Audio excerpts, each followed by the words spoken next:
said talk to me, damn it, or else I'm gonna throw you in the fire! You stupid bitch, you filthy...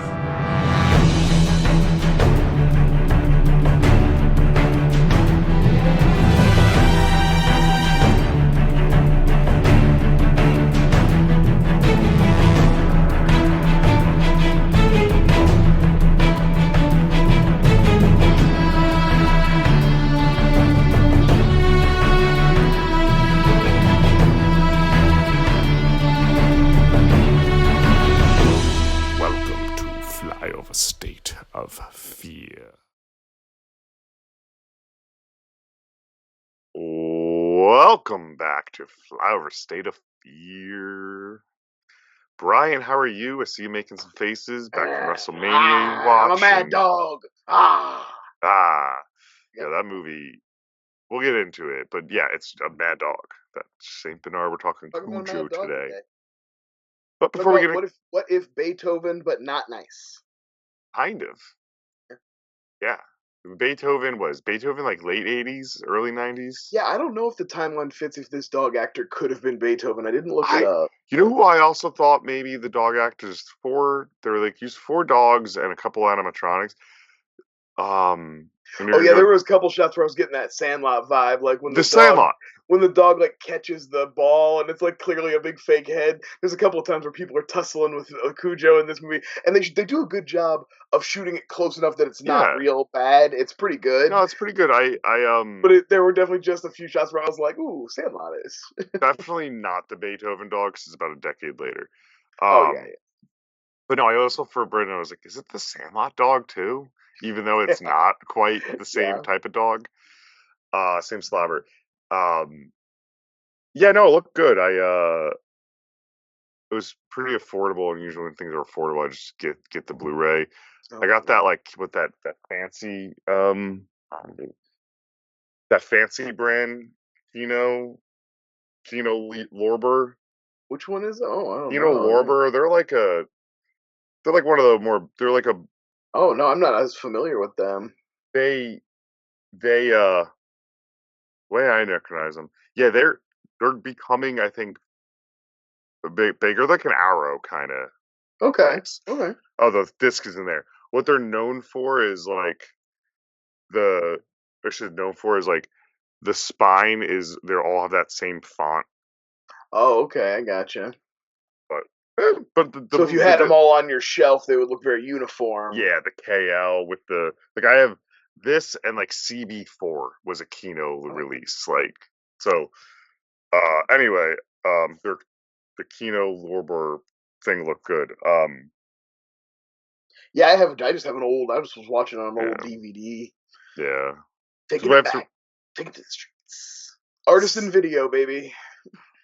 Hey, those artisan videos were top tier. Oh, hey, they you got to give them credit. Those dudes got in on the ground floor. They must have had a license to print like so much stuff, because I have so many artisan DVDs. Artisan and Dimension. Yeah, they had a lot. Head of the game, but we're getting ahead of ourselves. We didn't even intro the show. We didn't even start our banter. I did it. My pitch perfect impression of a dog got us off on a tangent. Are you thought it was relentless. Are you have you watched any like thing in genre or horror in the last since I did my due diligence and looked this up, so I do have a couple on hand to talk about. I watched 2. One was from 2006. It's more of a bit more of a thriller than I would say straight horror, but it was Robin Williams and Toni Collette. It was called The Night Listener. It was okay. It was all right. Not late stage Robin Williams, about that level. You know how it was when he was. I mean, God bless him, the man made a million classics, but like near to the end of his career, he was not doing his best work. But him and Toni Collette are always good. The material. No, I'd want to watch that. I never heard of that. I'd like to watch that. It kind of had an early. I don't know. It was like one of those like he's investigating this. He hears about this kid who he like bonds with over this tragic story, but then he starts to kind of doubt the kid and his mom, and and then he's investigating that, and also dealing with some personal things. It was good. I guess it was okay, but he was good, and so was Tony Collette. You know. Mm-hmm. And then I watched one. This was interesting. I don't know what put me onto it. It's called Night Watch. It's from 1997. I don't know what put me back onto it, I should say, because I have to think that the preview was on maybe my original VHS of Scream, because Mm-hmm. I have seen the trailer for this movie like a billion times. It stars Ewan McGregor. He takes a job as like a night watchman because he's finishing up law school, and It's creepy good stuff. great cast. Yeah, yeah. Josh Brolin, Nick Nolte, Patricia Arquette, Nick Nolte. Lauren Um, Graham. yeah, if I remember correctly, it also had like some side characters that were all. Oh, Brad Dourif was in it. Um, so and it's like I said, I saw this trailer like 1,000 times, and it's like Mhm. it was like a Who is it? thrillery suspense mystery. There's like She's a been serial hitting. killer, and somebody might be messing with Ewan McGregor, and he's So you've got been hit. Josh Brolin's like his crazy friend, and So you've been hitting the thrillers. yeah, like I said, the closest thing to like straight up horror I've been watching has been more like horror thriller related. Yeah, I get that. Although I Night Watch is kind of also a serial killer movie. So okay. Okay. I fell into more of our old comfort classics of I was working, needed some background noise. YouTube TV only, not YouTube TV, sorry, just YouTube only offers a few free things of like that are worth. So original Child Play was popped on, just always a banger. Nothing needs to be said about it. But because of that, then I did a rewatch of the first half of that season 3 of Chucky, just because I was like, all right, oh it's man, on, yeah. just like that show. I know the I think the night we're recording here is the first night for part Yeah, 2, and I'll probably just let that catch, build up. But I'll I would catch like it to in the kind of watch morning. because it was only a 4 episode first half, Four so or it's like five, something like yeah, it's that. like a quick catch. I could catch up on it pretty quick. Yeah, I mean, the show's just fun. You got to build into it. It's kind of void itself of like harsh criticism in the sense of like after that first season, especially, it's just so ridiculous that Yeah. yeah, not You're either bought in or you're not, and you exactly. can't really like analyze it from an outsider No, perspective I think anymore. Like, season one you can. I think season one yeah, has that like we got to sell a Chucky show, and then yeah, just like everything else, uh, Don Mancini's done. It's like, well, once I sold it and I got a little good graces, I was like, can I do this? Can I do yeah. this? Can we spin this out even further? So I'm enjoying it, but that was really it. Yeah. Nothing much. Yeah. And They Cujo. they don't skimp on the horror on that show. To be fair, Oh no, it's very fun and silly, but it does go like hard on the gore and the horror and gore. Oh, slash. Yeah, whatever they worked out with like sci-fi to like essentially have a pay per view type network show. yeah, They got it going on. yeah, yeah. Absolutely, they do. They're Uh, doing good work over there. Bless them. uh, but that's about it. Oldie but goodie. It was more of No, no, like, that's perfect. but I did want to say before we get started talking about Cujo, I know we don't really do horror origin when it's just you and me because we've already talked about all that stuff. But please go on. I did have just a tiny little one about Cujo, and it's Oh just no, that uh, please. when I was a freshman in high school, I don't know how it worked in New Jersey, but here you take you have your 8th grade proficiencies or whatever. Yeah, we had The like eighth standardized grade is like the tests. first time you take them, but you basically have a chance to pass. You just have to pass them by the end of high school, kind of. You don't Oh really have no, we to. didn't have. I don't think we had any of Yeah, that. we had. It was like state testing like that. Okay. But once you passed them, you never had to take them again. So a lot of times that meant when they did testing, I didn't have to go to school. But when I was a freshman and I wasn't driving yet, and both my parents worked, I didn't have a choice. So I Hmm. had to go into school, and I just had to go to the library. And Cujo and Carrie were the only two Stephen King books they carried in the high school library. So I read both of those, and then alternatively, these like kind of all go together because the other things I looked at were like. Old books about old horror movies. That's where I learned about like the Cabinet to Dr. Caligari and some of that older stuff was Nice. from that. So all in Oh like yeah. wrapped up in that one kind of like week. I like burned through like I really like got my horror bona You're like, fides. wow, I'm into some stuff. Yeah, hey, like I might be like looking back, it seems very formative. At the time, it didn't, Oh, it's but just something to read. yeah. Yeah, That something to kill being time said, with. I don't want to give the impression that I remember the book Cujo very much. I do remember that there's a little bit of interesting stuff they do with like writing from Cujo's perspective, kind Oh, of really? like not so much like Cujo thinking, but like in the third person talking about Cujo, like but like Well, only really focusing on it's him, like it's hysterical. Like that explaining his like movie, mentality, kind of, you know. it's well regarded, this and that, and like Stephen King's. It's one of the ones of like the book. Like, yeah, I don't remember writing it. I was so deep into my alcoholism. I was gonna say, is this the one that his wife pulled out of the trash? Or was that Carrie? One of I them. think There's that. I did not read the trash thing for Cujo today, but that It would must be a different maybe carry. But yeah, reading that is like, yeah, I didn't know. So like when you hear those things of like him and his alcoholism, and there's always there's always every movie book adaptations, always these stories of like, oh, with this one part of the book where it's like this Cujo from his perspective or things in it, and it's like, one. Yeah, yeah, that sounds like a man who is just like, yeah, sure, it's yeah. crazy. A man with like a creative mind, but who is like untethered. Like, Yes.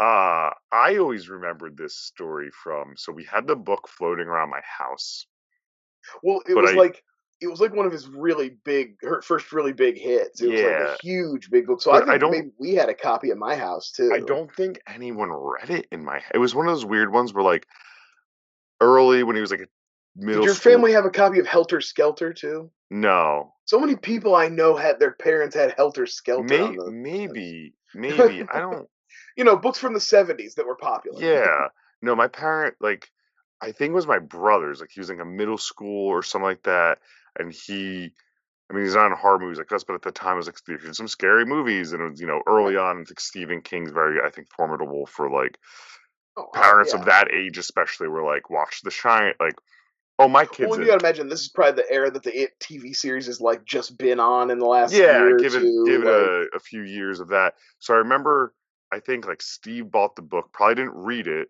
and it would float around. And then because of that, I'd be like, oh, it was like this scary dog. I never got to see it. That was like a lot of, that mythos of the Stephen sure. King's. So that was really mine. And then famously, it's referenced in an episode of Friends of like Rachel being scared of Cujo. Oh yeah. Yeah, actually, one of the letterbox reviews, top reviews, was that Rachel Green's full of shit. This isn't scary at all. Uh, but So this was your first time actually this is the first sitting time down to actually watch the watching movie. Cujo. I think all of my knowledge, other than what I just said, has always come from two places. I love the '80s VH1 series. I remember highlighted Cujo with Sure, some sure. probably witty banter from like Yeah. Michael Ian Black or something. Some talking heads got in there and Yeah, chatted it up about it. and it being highlighted on the like Bravo's 101 scary movie moments or whatever. Oh, okay. Yeah. Which I think it was like in the top 80s or something. I That's good saw for it them. today. Yeah, I dude. love to talk about what I think the scariest movie to moment in this movie to me. It comes very near the end, and it is in the climax, but it might not be what everybody thinks of. So I'll What? be interested, and we Yeah, can talk about that later. let's go through it. Let me pull our usual thing because I am ill Before we prepared get into the today. plot, I wanted to say this movie had a little title sequence. The blood swirl at the beginning reminded me of Child's Play 3. When like I the see blood that. swirl and then it Yeah, becomes the eye of the new Chucky doll and stuff. I was like, I love ooh, that man. Child's Play 3's intro. Uh, oh wow, this is a whole paragraph. They're probably gonna do the whole movie. Yeah, Um, yikes. in this tale of a killer canine, man's best friend turns into his worst enemy. When sweet when sweet Saint Bernard Cujo is bitten by a bat, he starts behaving oddly and becomes very aggressive. As Cujo morphs into a dangerous beast, he goes on a rampage in a small town.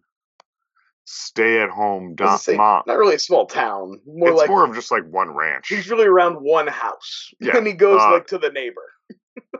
stay-at-home mom, Donna, gets caught in Cujo's crosshairs She should on have a stayed at fatal home. You errand know what I'm with her saying? son, Tad, stuck in their tiny car. Donna and Tad have a frightening showdown with the crazed animal. I mean, yeah, that's Yeah, Cujo. that's the movie. Uh, They don't give away everything. They don't talk about Steve, the the the, the the whole town stud. the whole like yes, the movie. I mean, it very much starts right. Like it like this. Like it starts sweet with the Right, it's dog got that idyllic, running. like it's like you're watching a Disney movie. It's like it's got that like homeward bound ending. It's like Mhm. a rabbit bouncing through through He's the chasing grass and them. light music, kind of tweet tweet, you know, you know. It's really it Well, does have kind of sweetness to it. and you know, the rabbit runs in like a cave kind of esque and these cartoonishy looking bats, which is probably how bats look, just get in there and really bite in on him, and then he just Yeah, they runs bit the back shit out of away. that dog. I And hope you a feel real bad, dog like, didn't have to get bit by those bats. They were really oh, biting the hell out of that. That was probably clearly a prop nose, I think. yeah, that was probably some puppetry there. I hope, but those are Well, real bats attacking a puppet, though, for sure. definitely, what was it? It wasn't in Vampire's Kiss and Nick Cage's like crazy in it. Like he was apparently famous to like get a real bat to bite me, and they were like, to have me fight, and they were like, no, we can't do that. He's like, why? And they're like, because you can't. Sometimes you just have to be told no. Yeah, and but it's the irony of watching this right now. There's a woman I work with who her dogs are fine to my knowledge and everything. They're on medication. But last 2 days, I'm like, oh, she's like, I'm working from home, this and that. Her dogs ate like a rabbit. So starting this, and then they got sick from it. But like watching this intro, I'm like, glad thing I didn't make a Cujo joke while she was Yeah. like, my dog ate a rabbit. Because I definitely would have if that was in the old noggin. If I'd have had that one in my back pocket, I'd have hit that. I gotta hammer that nail. But no, Cujo's just having a sweet old good time, and he chases a rabbit down a hole, gets his head stuck like old Winnie the Pooh. It's very Winnie the Pooh. He's got his head stuck in there, and some bats bite the fucking shit out of him. And yeah, he runs his way, and they really just build him like on the Cujo end, just him growling a lot for the whole first half. I like the way. First of all, I like this. This establishes Cujo's sick from minute one. So like you never see Cujo. You've never you no time. You're never with normal Cujo. So No, you only see him slowly deteriorating. even when a little later he's like when they're in the kitchen and they're Mhm. like him, he's a sweetheart. He wouldn't have him protect my life, wouldn't hurt a fly, and like, but then he doesn't do anything, but he gives a growl to Yeah. the neighbor or Like you whatever. can, they do a good job of making you sympathetic. Like he's obviously getting irritated, through this first half of the Irritable. movie. He's irritated by like loud noises. He obviously doesn't feel good. So I think they do a pretty good job, as much as you can with an animal, of like making you sympathize and empathize with him. You know, Yeah, the amount of times understanding that he's not at fault. He's basically turning into a monster. yeah, He's Reagan. He's yeah, an innocent who's corrupted. Like yeah. The he's the amount of times though in Cujo I audibly said with no one around, get his ass, Cujo. Just whoever. I was like, Oh, well, that's because, and I know we don't need to jump ahead too much, but like at least the first two people the Cujo first two kills, you're people. like, he's doing us a service. Yeah, It's a solid. just get their ass, Cujo. Like Get their that ass, is get his ass, Cujo. like you do it. You doing right. Um. Cleaning up the streets. Uh. But the juxtaposition of all this going on is we're learning about Dee Wallace and her family, and Classic Stephen King family where everybody hates each other. where the the non problematic or male figure looks just like Stephen King.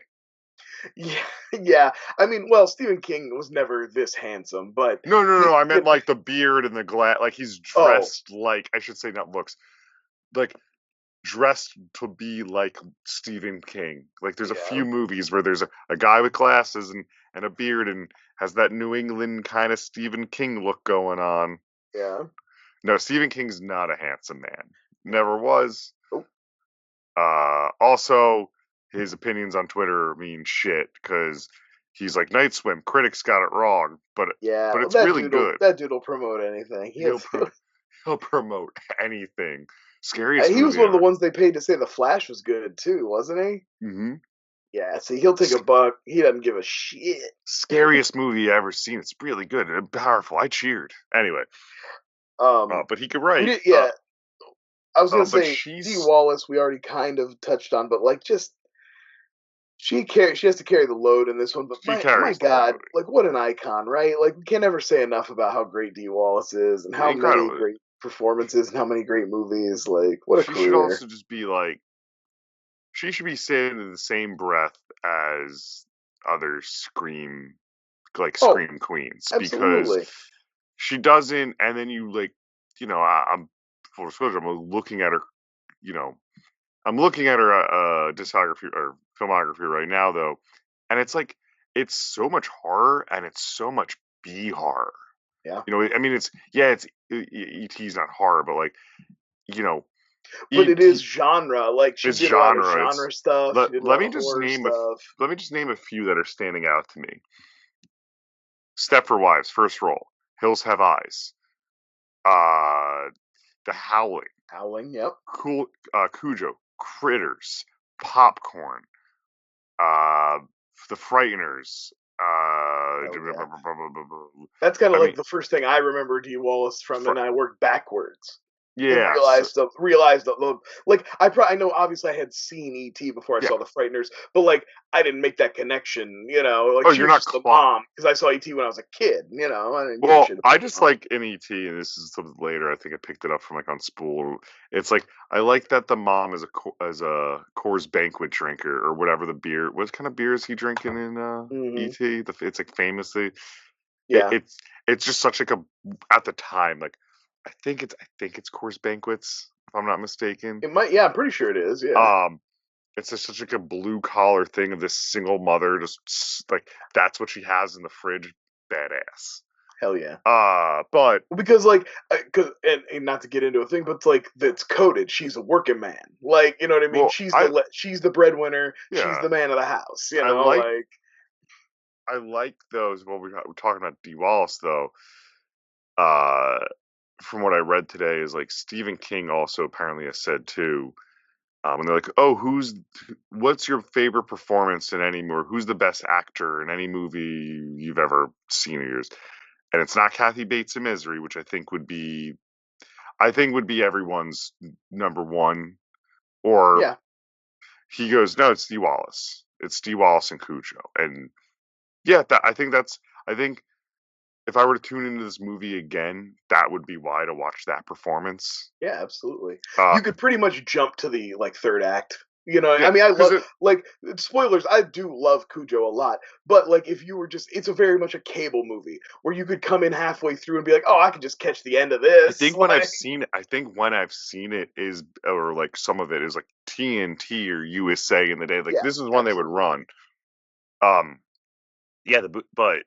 The early movie of her life and her drama, it's like she's having this affair with like the stud of the town, and her husband's just, her husband, nothing wrong with him. She's just bored. It's just that she's bored, and it's very 80s too, the way he set it up in its storytelling. It's like like we're building to something, but it's not big, and her husband's also is an advertising, I guess, writer or executive. Yeah, he has like an ad company, and they just sold they have a big account coming out, and then like some shit goes wrong with that. It's being sued. Like there's some cereal that now there's like a lawsuit, and they had to recall a bunch of it basically because the dye in the cereal made kids think they were having bloody stools. Yes, that's what the whole deal is, and they're gonna lose the account. Basically, they pitched this whole like professor advertisement campaign of the movie, and they're gonna pull it, and he has to like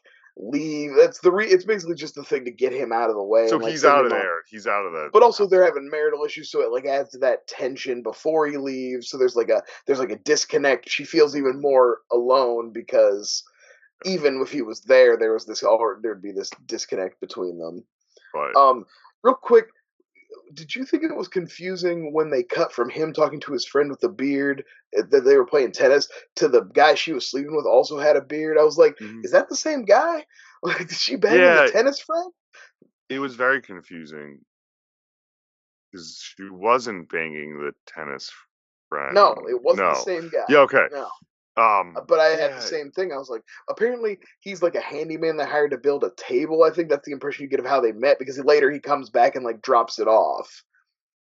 She also has the worst situation for a cheater, which is where you're doing the right thing and you're trying to break it off, and then she gets caught anyway. Brutal. Just brutal. You know? One more day, she would have been fine. Yeah. Well, no, so it's her ex-boyfriend from high school. Oh, okay. It's a high school boyfriend. All right. Steve Kemp. Steve Kemp. Well, either way, he definitely. She tries to break it off with him. He starts to get a little weird about it. He's starting to be a little possessive, a little creepy. And then I have that note too. It's like, why in movies do they always show people being shocked? Oh, the man I was committing adultery with turned out to be a bad person. Oh no! Because we find out later he just like wrecked the house for some reason. Oh yeah, he comes later and does like a full on Fatal Attraction at the house, where he like trashes the whole place and whatever. Yeah, it's very thrown in there, but also while this is going on, Kujo's getting a little Kujo-y. At the house, instead of going after the family in the house, he's like, you know what, I'm gonna go take care of that alcoholic neighbor next door. And you've got like there's like a, it's kind of, I don't know, you tell me, it's kind of subtle. It's like, there's like a proto Dolores Claiborne situation at the house where like the husband, they never show him being physically abusive, but definitely the way the wife acts, you can tell he is abusive. The wife has won this sum of money. She wants to take she buys him something nice so that he'll let her take a trip. Mm-hmm. He's going to use the time when she's gone down the trip to go to Boston and bang some whores. And then also you realize that she's not coming back. She's gone. This is an escape plan. Like, she's taking the kid, and you see her packing up photo albums and stuff. You know the score, you know. And once again, another thing just to have no one ever come back to that house. Right. They do a good job of this. I have a thing here about the tight scripting of ways they keep people away from us. You have that mailman that initially sends him out there, who has the weird vendetta against the local the local handyman or the local mechanic. He's like shit talking him like in the driveway, like having this real passive aggressive thing where he's like, "Oh, hey Harry, fuck this guy." It's so no one comes by. Right, you have him. They turn. He was gonna go out there, but he doesn't need to make the delivery because they're gonna take a special order later. You have she's when the husband realizes that he hasn't been able to contact her when he's out of town, he comes back. They start looking. They kind of start looking for her. But there's the red herring of Steve trashing the house, so that puts them off to think that maybe Steve kidnapped her or something's going on with that. So again, it's a way to like keep anyone from like even thinking about going to the house, even though he knows that the car was having problems and that she was planning on taking it there. There's all these little things in place that keep them away. Yeah. It's very nice plotting, but like you said, we could really go to like the third act of this movie if you want to watch it. With some nice little setups, but yeah, Kujo gets over and just fucks up the neighbor. Well, he has one. I do want to point out he does have one last moment of kindness when he's like pretty much full monster face here. Like, he gets all snotty and gross, and he's got like. And the kid who's like his owner, comes upon him like out in the misty, morning fog, and Cujo's all growly, but like the kid kind of talks him down, and then Cujo just runs off, and that's like his last moment, is like the last bit of good dog left in Cujo. It's used there, and thank goodness. It's used on Save That Kid so he can go kill the gross hoarder creep who lives next door, who the dad invites to go to Boston to bang the hookers with. Yeah. Why don't we bring your pals? You take your boy, go bang. I did want to shout out to the dad, the guy Cujo's owner is a X-Files alum, and he's in not only the show but also the first movie. So that's what I know him from, and I'm sure you probably recognize him from Not Another Teen Movie. That's where he fucking looks familiar. Yeah. I was wondering. I knew that guy. Joe Lautner. Joe Lautner. Yeah, I completely like it was one of those faces, but him and Dee Wallace are really the only people in the movie that I'm and Danny Pintaro, who went on to be on Who's the Boss, obviously. For you, that's a little old. That's a bit of an old head reference for Joe. I know what Who's the Boss is. I want to be clear, sure. But you probably didn't. It probably wasn't even on. No, I never watched it. Like, yeah, I think it was already done. Not even in syndication anymore when you were watching TV. Yeah, that was not one of the. That was not one of the ones that was like, ooh, old show, let's watch. It was lower tier, except for Alyssa Milano, of course. Yeah, I mean Tony Danza. Oh, Judith Light, honestly, great cast, but we can speculate. I don't really know why it didn't get the second life on cable that a lot of other shows from that era got. It was a big deal at the time, but it never was. Maybe it was on Nick at Night or something. I was just gonna say I don't think it ever was because I think I would have watched it because things like Step by Step and Growing Pains and Family Ties. Like I watched, Family Matters. Like I watched them. They were on reruns. And those would be the contemporaries, Even God, what's the one with all the I'm blanking. Just the 10 of us? No, the adopted daughter, girls in the boarding school. Facts of Life. Facts of Life. Some Facts of Life in there. Even some different strokes, like. Again, I'm not sure what it is because I'm thinking back on all the shows that made it into syndication and they got like tons of airplay that were from that era, and it just wasn't one of them. I don't know what it is about Who's the Boss. Somebody owned the rights and didn't want to give them up, or what? Who's the Boss? Let's see. Who's the Boss? We're going on to Who's the Boss tangent, guys. Yeah. All right. This is a lot. Never mind. It had 8 seasons. I'll say maybe it never hit that Maybe it never hit that. No, it was definitely on a long time. I remember. It was a big deal. Yeah, who the fuck knows? But no, I could tell you as clear as day of all the iconic, 70s, 80s, early 90s sitcoms. Who's the Boss was one I just knew about. Yeah. Only in passing. Yeah, that's okay. But so Kujo does his first. He gets his first kill, but he actually kind of doubles up. He goes right from the friend to the dad. There's really very little air between those 2 kills. They don't waste we don't waste any time with the 2 kills, and so it's really broken in two different movies in that sense, right? You have like I think what the description that we read earlier is saying of terrorizing a town, meaning 2 houses. Yeah. I don't. Why did balloons just go when I did this? I saw that. What happened with that? Did we say a magic word? I don't know. Is it? I did this and it went up, so I'm thinking maybe it's a hand air signal. Quotes and maybe make balloons come up. Say the word birthday. Birthdays. Happy birthday. All right. I think it's in 2 movies, right? It's a 90-minute movie, and you have these couple scenes and things of Cujo terrorizing this town. But then, when Dee Wallace and her kid get there in the car, right? And they're just there to drop something off. They drop they need the car looked at. The car itself is the problem. And the kids had some of the early banter with that before everything goes to shit. It is have Dad buy us a new car, and she's like, "That's a great idea." And I'm like, "You bitch, you two, you 2 timing." No, you should buy him a car and say you're sorry. Yeah, that was cute. That was cute. But then the dog just runs out, and Well, the car's loud, and we know that noises have been setting Cujo off. Like noise, so the like car is very loud. the car comes in, the car's loud, so that gets his attention, and he.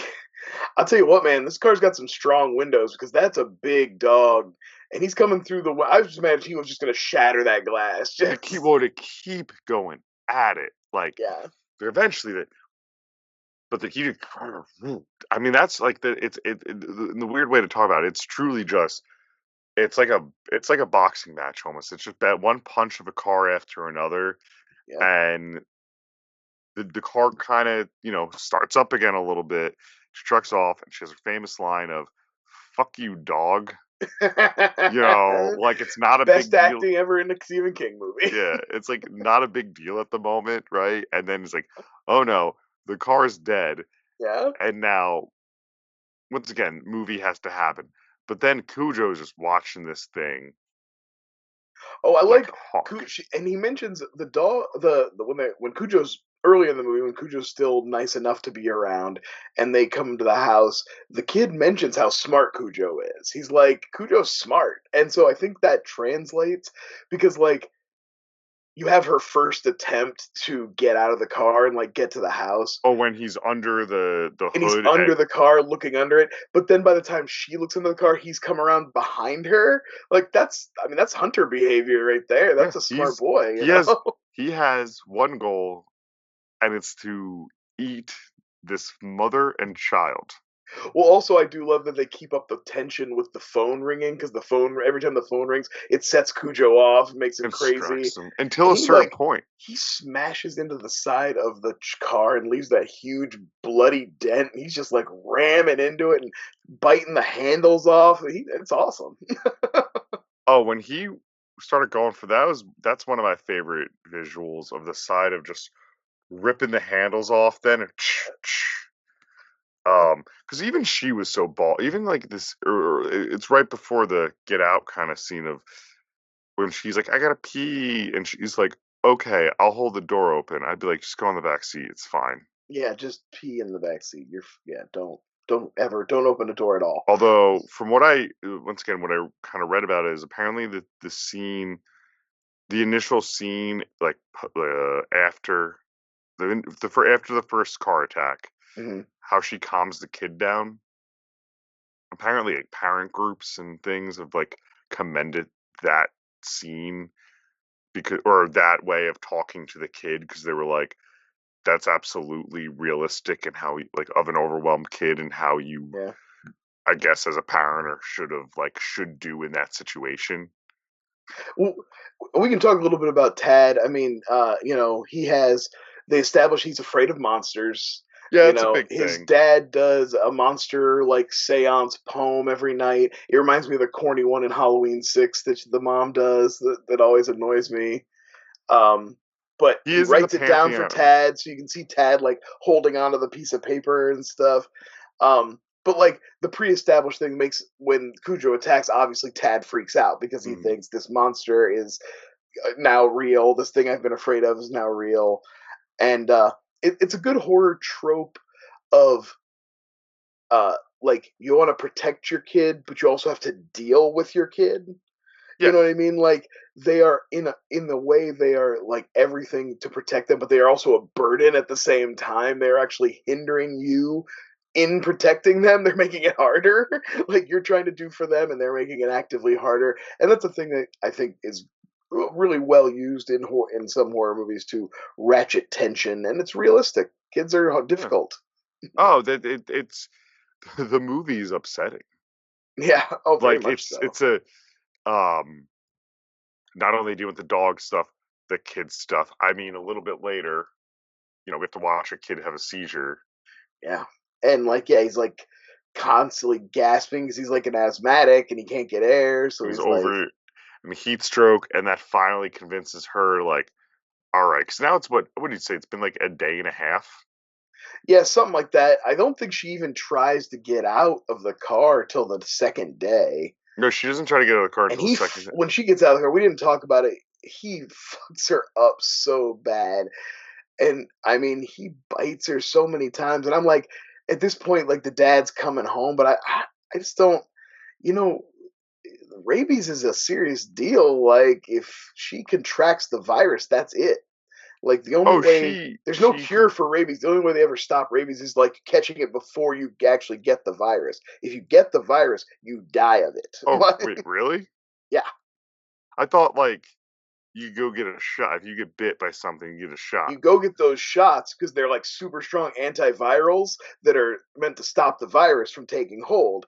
But if the virus takes hold, Okay, so if we get bit, like if we're outside and we get bit, mhm, we get to the hospital, we you could get can a shot. survive as long as you don't actually get the rabies virus. So she has the rabies virus. I want to make this. I mean, it probably seems like she does. Yeah.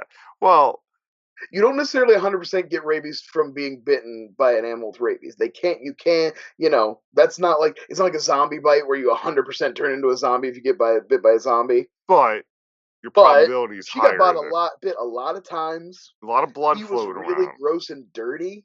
And I imagine that, like, is not going to help the infective nature of what was going on with it. They were rolling around together. Yeah, they were a lot of tussling. Yeah. Uh, she held him off good though. She was able to get back in that car eventually. Yeah, thank goodness. Whew. I love when she's got this big gaping bite on her leg, and Danny Bottera's like, "Oh," and like touches it. She's like, "Ah!" Just It's, don't fucking touch me, kid. yeah, she's like, "Oh, god damn it!" Well, apparently, the kid actually bit her finger Oh, when she when has she's to stick trying her to, yeah, in when he's having the seizure, and apparently that scream of like, "Ah, he bit me," was like not acting. real, that's legit. Yeah, Yeah. I believe it.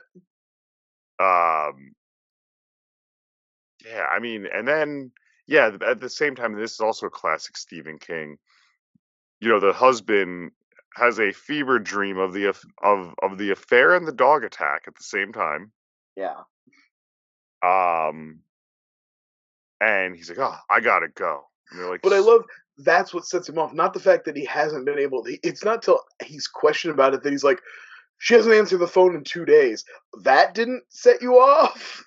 "No," he's like, "I gotta go." And they're like, fairly, they're like, "You really gotta like." Yeah, his partner's like, "Hey, our business is kind of on the line He's here." like, Like, "My wife is getting piped by our high school sweetheart.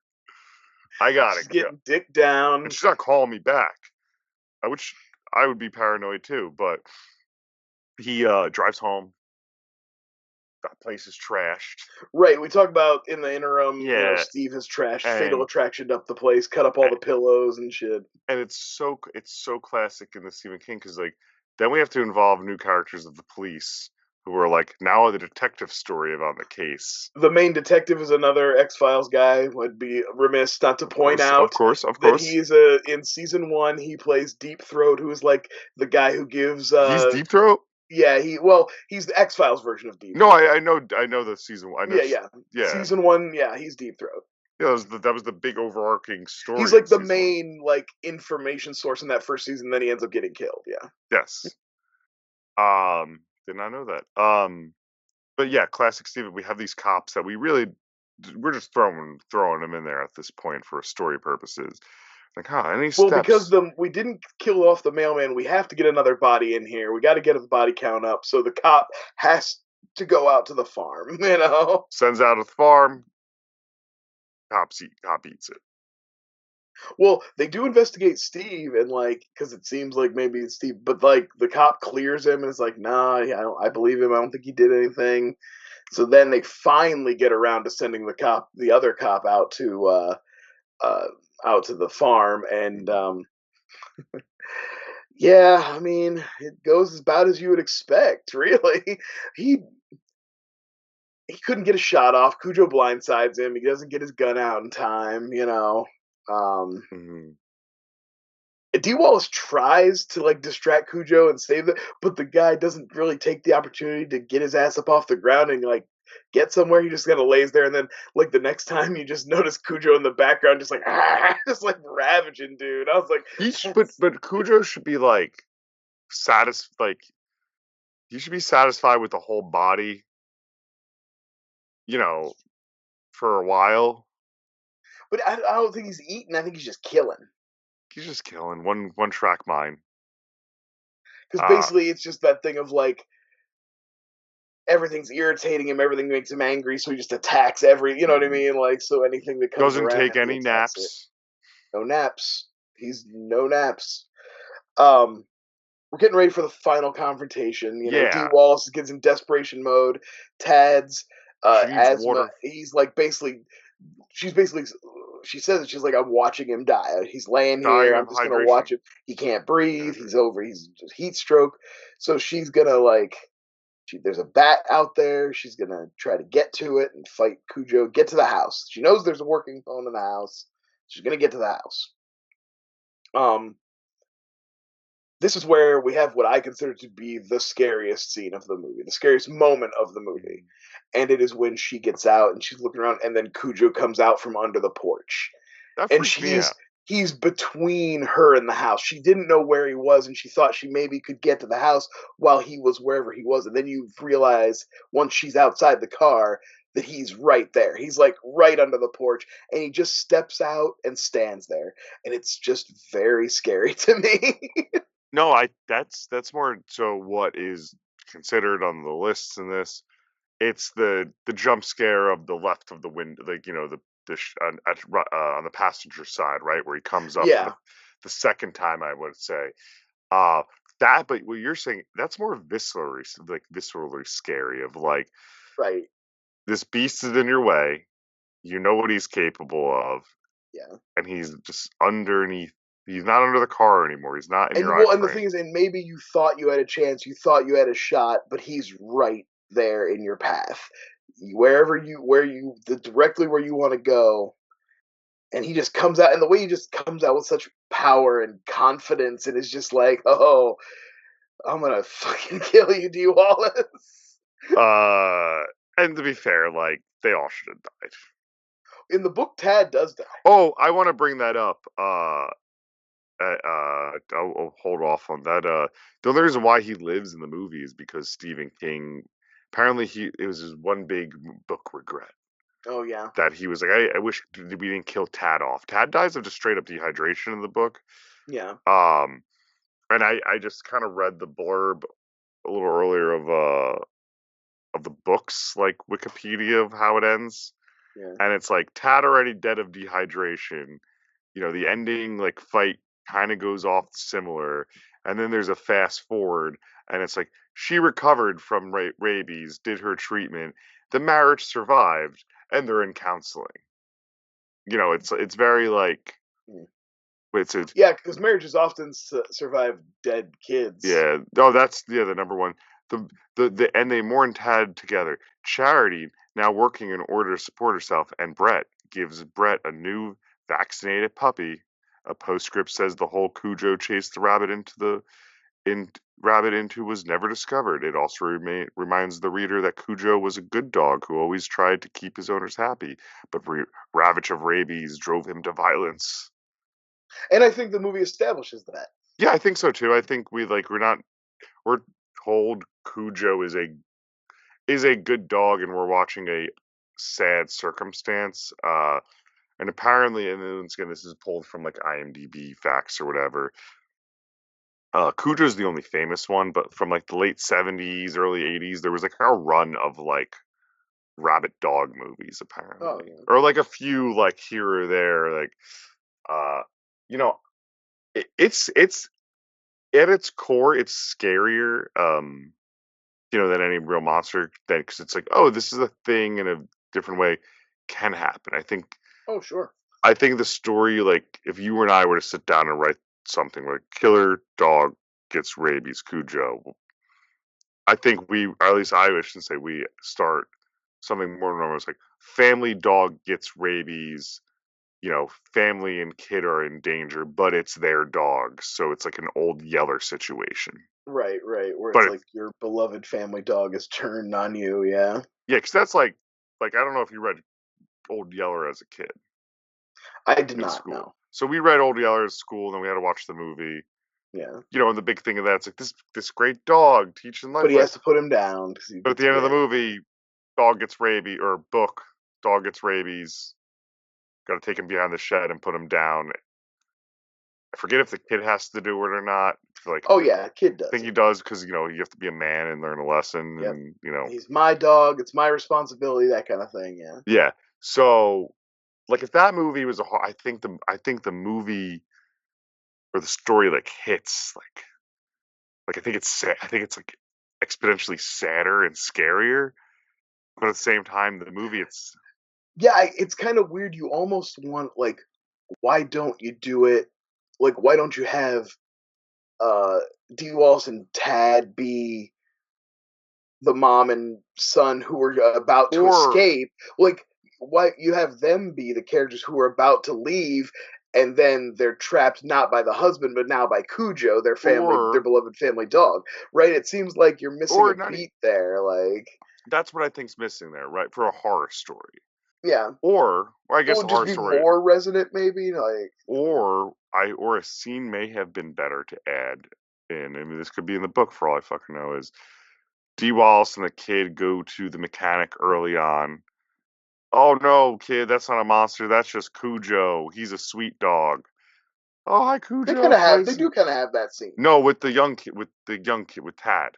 Oh yeah, yeah. Like, so you see, oh hi, Well, no, Cujo. Like, Tad's there. Tad meets Cujo. oh, you're right. Yeah, they have that. They kind of have that scene. Well, I But sound I think stupid. you were on to something. I like the idea of like it should have been. We see the lady packing up. She's hiding it from her husband. She's trying, and like maybe he figures it out, and is like chasing her, and that kind of like ruckus between her and him is what first sets Cujo off, and Cujo kills him. Mm, And they're like watching. They're like and they run to the car, and then they're in the car and they can't get it started. Now Cujo's like all amped up, and he comes running, and boom, and then you basically do the same the same thing. movie. Yeah, yeah, yeah. Yeah, The you movie basically from there you have works. the same movie, but it feels like yeah, you could have left out. You already have a family drama going on in Cujo's house. Hmm. You didn't need all the stuff with Dee Wallace and a boyfriend We and don't. like that Especially stuff is kind of weird. I've never really thought about it, but yeah, it's very strange. Why especially did they do when that?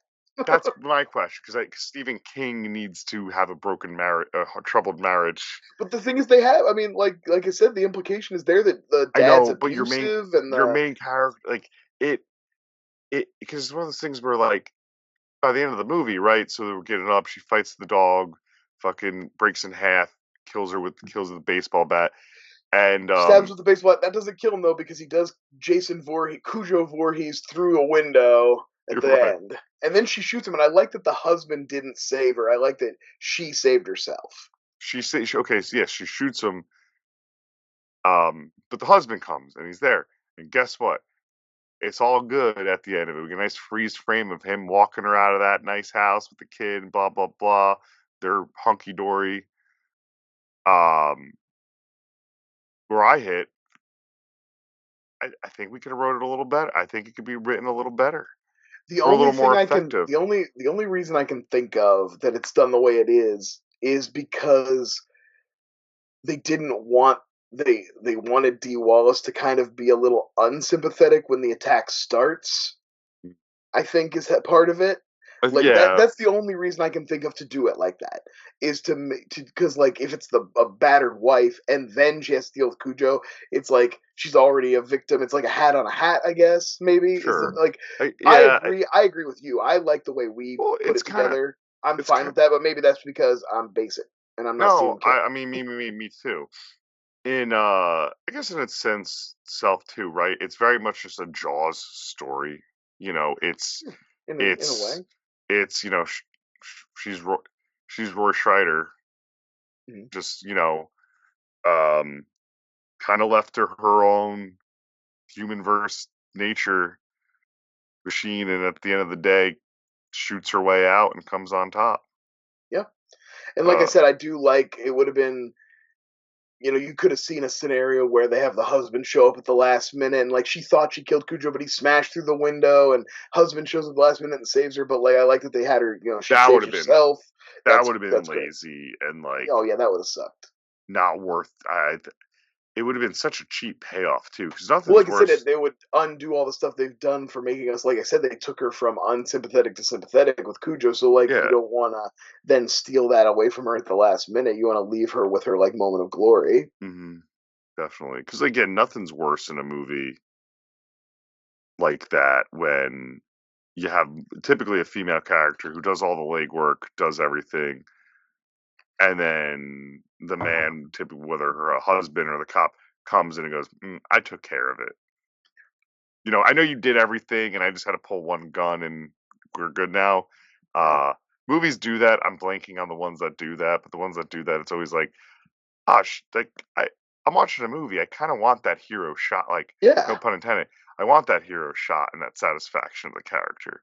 When you just it's like when those goddamn, it's a different rant. It's like when goddamn rom-coms of not even coms, those romantic dramedies of like the mid like 2000s to like early teens, Mhm. all were like, actually, we're gonna end up with the couple breaking up because it's the realistic way of the story. There was a Yeah. string of them where there's and you're like, no, I want to see those two get together and be Yeah. happy. So that's why I came to see this movie. I'm not here to see their real bullshit drama Yeah, if or I get want to see divorced. somebody get broken up with, I'll just think back on the times that happened to me. Yeah, and it's the same thing with heroes getting their kills in movies. Yeah. Um, no, but it's good. Anything we really haven't mentioned or anything on Cujo? Yeah, I don't really think so. I think we've really It's hit a pretty really much tight. everything. It's a It really is. It's a tight night. movie. We love a good 90-minute Yeah, banger. it's a It's like I really said, it's a perfect cable movie. It's a perfect like put it on. It's the middle of the afternoon on Sunday. You put on Cujo. You accidentally doze off through the first half hour, but then you have 40 minutes, and then you wake up just in time to see the ship break off, and it's perfect. yeah. And I'm not even saying the first half is bad, but I just know the type of movie this is. It's just hmm it's just the way it works. Oh, it's a very much a 80s melodrama. Like there's some Well, filmmaking next to those it. character moments exist to make you invest you in Here, Dee Wallace and her husband, and they work. They work. I absolutely. Um, Even the little subtle bit that like the kid clearly prefers his dad. You know what I mean? it's Even nice. that is laid in there Yeah, before they ever get to the because his car. mom is a two-time in horror. Ah, do you like that? And that Stephen King changed his end, wanted the ending change for the movie with Tad Uh, living. yeah, I think it'd I been think too it's much. fine. I think it makes more sense if they're planning on if in his mind they stay together. It makes more sense that Tad survived. I I don't think it think if Tad dies, there's no way they get back together. no, but even I think it's too much. I think it'd be too much for the movie to be like for the type of movie it is to be like dead kid in the car. Now I got to put a baseball bat through this dog and then shoot him. Yeah. It it's like a little. It's a little too much of like two things that are hard to do in movies to Yeah, begin with: also dead definitely dogs movies in and that dead era didn't kids. go that dark. You know what You I mean? know, That wasn't like a common thing for a no, movie to be like, "Oh yeah, we're doing dead kid." Like, and dead dogs. I mean, yeah. those are two very like those are two like no nos in movies, right? Uh, Uh was it because like we just both watched When Evil Lurks, right? oh There's a great dog scene in that movie. oh you that the worst part about that movie's great, but I mean, you know that It's a rough watch though. It's not one I would recommend to just anybody. oh it's coming too, the way the camera's shooting, or not like coming, but I'm like, ooh, something's going to Oh, they happen with set it this up. dog. Yeah, like they definitely set it up. Like And they it's definitely still like the way that you're right. It's like the way the shots start bringing the dog into your field of view, and I like just they're just subtly letting you know that shit's about to break you off. just know something's coming, right? It's like I don't know if you tense up when you watch typically dramas or horror or anything, when characters are driving and they only focus on a close When up they of do their that shot because face. you know they're about to do the crash. Yeah. Yeah. Or something, and I'm like, you're like, oh, It's the same way you feel about mirror shots, even in movies that are not going to have a mirror jump scare. Well, I was just watching something, just a normal movie. Like, it wasn't a horror movie, wasn't a yeah. thriller, was not going to have a jump scare. But, like, they did the framing of the shot of the person in the Mm, bathroom mirror and then opening it and then closing it. And I was like, I was still like, there's going to be something behind it. yeah. You're like, I know Look it. out. I just know it. I just know it. Um, But yeah, that shit's gonna happen. Like, that's happening. Yeah, so I stand on movie Kid Alive works Yeah, because I think especially it's like fine. not too long ago, you and I watched The Mist, and I was like, I think I would have yelled like, "Oh, come on, fuck on, Stephen King! You got like one move now." Yeah, that one works. That one very That much works. works. I can't see that going any other way. Um, yeah, but man, yeah, Cujo, I'm happy to watch it. I was gonna say, what would you say of your first watch? Would you recommend it to people, I or definitely would recommend it. I think I would recommend it more in the vein that you've kind of put it too, of like, hey, it's a good cable watch. Like, I think maybe like, um, I think it'd be a good summer watch too. Like, nice hot yeah, day. it's a hot movie. Yeah, definitely. Yeah. Like if you're looking for like some horror like that, where you're like, all right, it is a heavy movie. That was my big thing, just because of its subject matter. Like, I'm like, Sure. I could laugh about the family drama part of it, just because like I'm fucked up, but But even that, for the most part, is all played pretty straight and it's pretty. played straight. There's not a lot of like levity in the movie. No, It's it's all pretty pretty dour. humorless. Yeah, it's pretty humorless. But I definitely would recommend it. I liked it. I own it. That like I said, this summer watch. I don't know when I'll watch it again. Put it that way. I'm It's not sweaty. clamoring. It's a sweaty movie. Um, it's also something like, don't remake it. We're good. No, no, they don't need to remake this at all. In their Wikipedia, it's like there were talks in 2018, but nothing ever came, and it's like that's a good thing because Good. you're Yeah. not gonna you're not gonna get another Dee Wallace performance. Whoever's remaking is killing that kid in that car. If you want to remake a crazy dog movie, remake Man's Best Friend. What was Are you familiar? that? I'm not. Ali Sheedy, Lance Henriksen. It's a movie about a genetically engineered dog that escapes. That's like a killer weapon dog that escapes It's free and on Tubi. escapes from a lab. And Ali Sheedy like takes it in. She's a journalist. I just rewatched it pretty recently. It was a cable staple for me when I was a teen, and I just rewatched it, and it's pretty good schlock. I'm honestly kind of surprised. How did this get made? Hasn't gotten around to it. Because yeah, Schlock. I see that the poster is familiar to me, like blockbuster You also familiar. might recommend a scene recognize a scene from the. It's in the movie Friday when he's watching the mailman get attacked by the Is dog. He's like, that "Get the his ass!" movie? That's the movie he's watching. His man's best friend. That's a good pull. Oh, you just reminded. I found one. That's a good. I said that's a good fun fact. I found one good fun fact on my own. I This love is a like fun fact. new research. The voice of Cujo, so the human who did like the audio work, also later on is a voice actor, did some Scooby Doo voiceovers. It's not From Frank Welker, is it? is it? I didn't write the name down, but I could check real I quick. don't know. I just know Frank Welker is a guy who's like famous for doing dog and cat sounds in cartoons and stuff for like years and years and years. And I You're think he was also the voice of Megatron, original voice of Megatron, you're maybe. probably right. And if you are, you get nothing. I get Uh, a special nerd badge for being the biggest fucking nerd. yeah, that's a deep. It is Frank Welker.